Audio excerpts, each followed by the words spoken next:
Maintain your home heat pumps regularly to prevent more serious problems later. While installation of home heat pumps is best left to professionals, there is no reason why you should not save money and perform some of the common maintenance work yourself. Here are some common maintenance tasks and how to do them.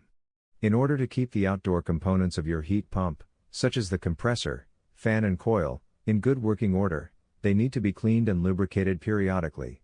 Remove the grill and clean out debris such as leaves and dirt from the updraft fans. If your vacuum cleaner hose is small enough, you can insert it between the fan blades to make cleaning easier.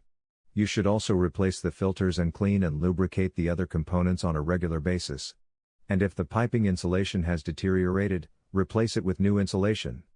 Before the winter season, when the heat pump will be in heating mode, check to see if the unit is still level on the pad by placing a carpenter's level on the top of the metal cabinet and checking it from front to back and side to side. If the unit is no longer level, you can correct it by building up the ground under it with some stones. Regularly cleaning and maintaining home heat pumps is important, since small problems that are not addressed as soon as possible may later result in more expensive repairs. And if the pump seriously malfunctions, don't try to fix it yourself but call in a professional repairman to fix the problem. Article source: https://ezinearticles.com/expert/Jordan_Laron/4699730